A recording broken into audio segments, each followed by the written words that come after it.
We have finally made it over to the Fashion District, you guys. I am so excited to renovate this entire complex. We are making really, really good progress in Love It or List It. Hey everybody, welcome back to my channel and welcome back to another episode of Love It or List It, the series where I renovate all of the apartments in San Myshuno using a really strict budget and also having to try and reuse all the furniture that the apartment comes with. So my name is Ashley, for those of you who have not met me yet, and I make Sims 4 videos twice per week on my channel, so you should check them all out. But before we move on, I want to make sure that you guys all know that I am having a giveaway. So all you have to do is subscribe to my channel, leave a like on this video, and also leave a comment down below, and you are entered. And bonus, you can enter my giveaway up to 4 times. I will link the original giveaway video in the description down below, so you can go and see all of the rules and what I'm giving away and stuff like that. So definitely go check that out if you're interested in winning some free stuff. So like I said, we are making our way over to the Fashion District, and the apartment complex we are renovating is called 21 Chic Street. So the specific apartment we're renovating today is number 1310. So this apartment is a 2-bedroom and 1-bathroom apartment, and the weekly rent is only 500 simoleons. So it is so cheap, you guys, especially considering there is 2 bedrooms in here. I can't imagine them being very big. So I'm not sure exactly what I want to do with this apartment, so we're gonna have to check out the tour to see what it is we can do with this apartment. But given all of that and the fact that the rent is so cheap and the apartment is so small, I'm only gonna be giving myself a budget of 10,000 simoleons to completely fix up this entire place. So let's jump right into the tour to see exactly what it is we have to work with here.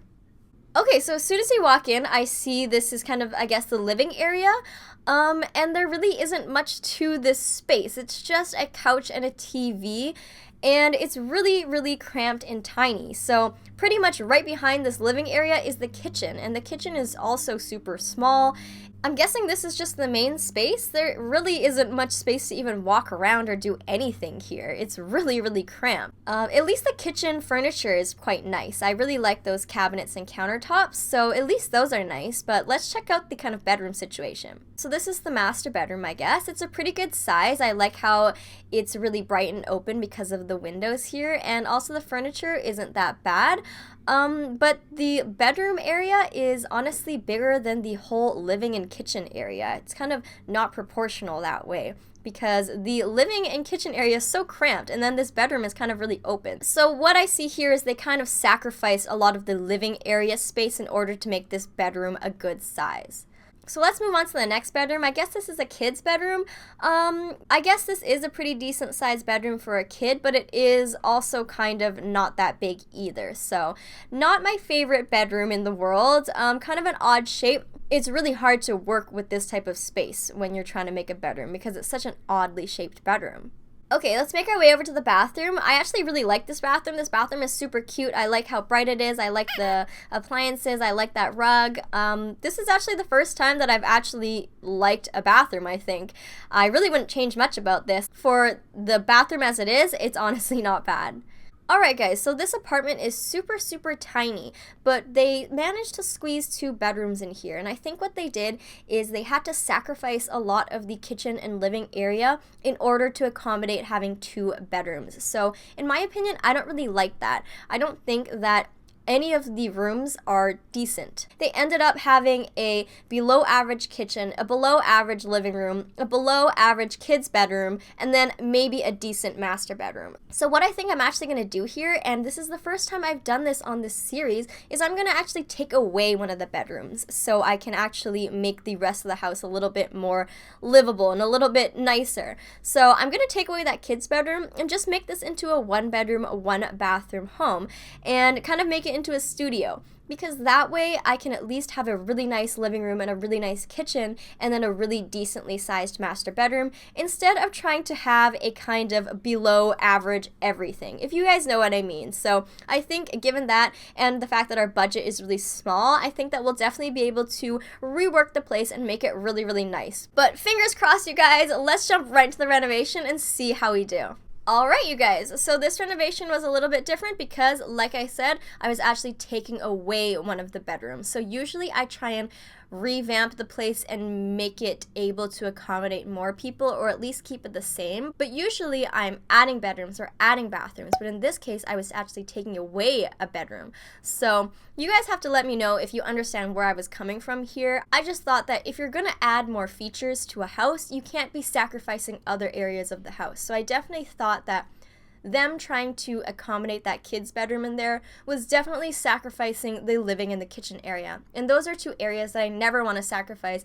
As you guys know, I really love, making my kitchen and living area really, really nice. So I really didn't think that that oddly shaped kid's bedroom was adding any value to the apartment.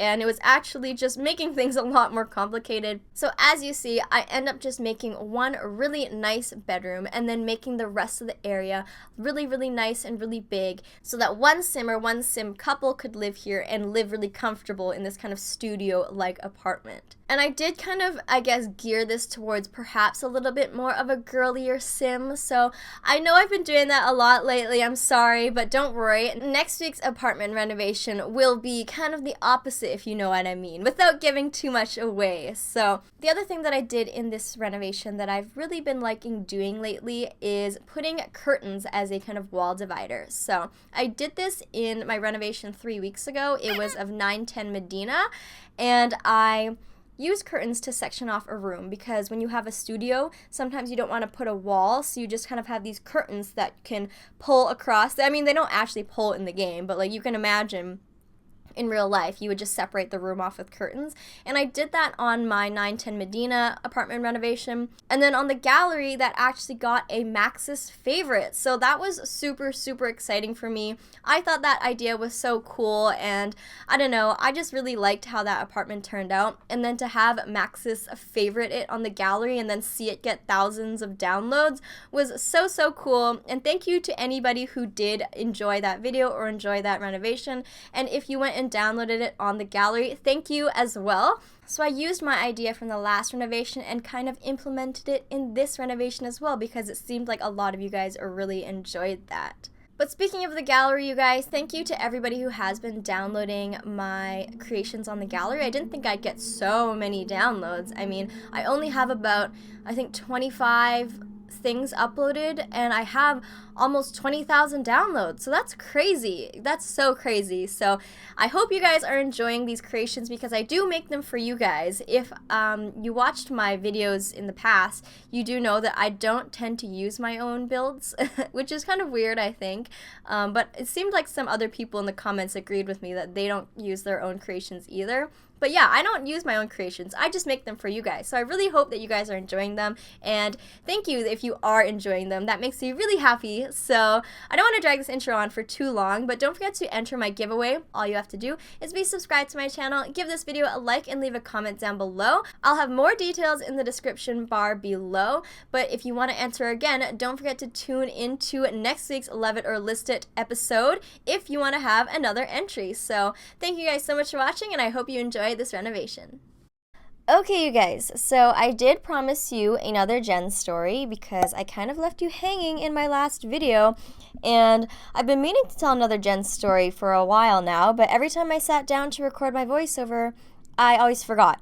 So I kept sitting down and being like, what should I talk about today? And then I totally forgot that I need to continue on with my Jen stories. So for those of you who are new, you might not know who Jen is, but basically Jen was my old roommate back in university, and Jen's not her real name, it's a fake name, but there were 4 of us, and we all lived in an apartment together, and Jen was one of the 4. And she was basically crazy in every category. So she was probably the craziest and the creepiest person I've ever known. And you might be thinking like, oh, this is just your typical crazy girl. Like, we all know a crazy girl, but like, no. Whatever image you have in your head, completely wipe that and put Jen in your mind. And Jen is actually crazy. So I don't know how else to describe it besides she's actually crazy. So I've talked about her a lot in my past videos, and I've told various stories, but basically as a recap, Jen would walk around naked, butt naked when we had friends over and family over, whatever, and she would also sometimes cook naked. And she also grew mold in the kitchen and never cleaned it up. And she also tried to burn down the apartment almost and filled the entire apartment with smoke. So that was really scary. And then she also planted nuts around the entire apartment when she knew that I was severely allergic to nuts. So that is really, really messed up. And in my last Jen story video, I shared with you the time when we realized that she was trying to get us kicked out of the apartment. So we lived in university housing, so it's really regulated. So if you get enough kind of complaints against you, you can get kicked out by the university. So we figured out that she was actually trying to get us kicked out of our own apartment by making false claims against us. So that was kind of a turning point in our relationship when we kind of realized, like, oh my goodness, like this girl, there's something wrong with her. Like she has some sort of grudge against us. Like, I don't know what's going on, but we became a little bit not scared of her, because I don't remember us being scared necessarily, but we became a little bit more cautious around her. And instead of just kind of ignoring her, we actually tried to purposefully avoid her, because there were some, as I've just stated, all of the things that she did were a little bit messed up, that we were kind of like, I don't really know if I want to be around this girl. So another thing that she used to do is we all had, kitchen knives. So we had kitchen knives to cut our vegetables and cut various things. When you're in a kitchen, you need a knife. Like, I don't even know why I'm explaining this.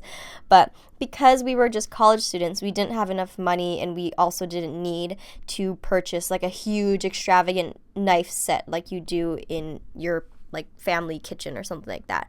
So we all just had, basic knives for cutting vegetables, cutting, whatever you need.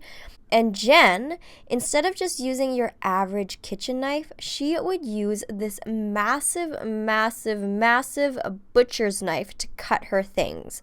So you know the knife I'm talking about. That huge butcher's knife that's like the size of a computer monitor. The massive, massive one. So she would use that to cut everything. She would use it to cut her meat. She would use it to cut her vegetables. She would use it to cut her cilantro, her green onions, her garlic. She would just use that knife to cut everything. And I knew that she had other knives. She did, because I saw them. But she chose to always use that massive, massive butcher's knife. So every time that we would be in the kitchen, we'd see her just slamming that massive butcher's knife to cut like the smallest things. And, given all of the events that had occurred before that, when we saw that, we were a little bit scared, because if it were up to me, I would not be giving that girl a knife of any size, shape, or form. Yet she would always have this massive, massive butcher's knife.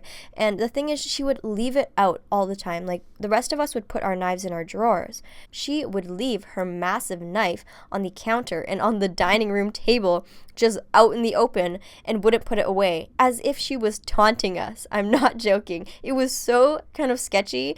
I don't want to say scary, because I don't remember being terrified necessarily, but I do remember being super creeped out. And sometimes we would come home and we would see her in the kitchen banging that massive knife, and we'd be like, oh my goodness, go, we need to get to our room right now. Like, we're not hanging out in the kitchen. Like, I'm not getting anywhere near this girl.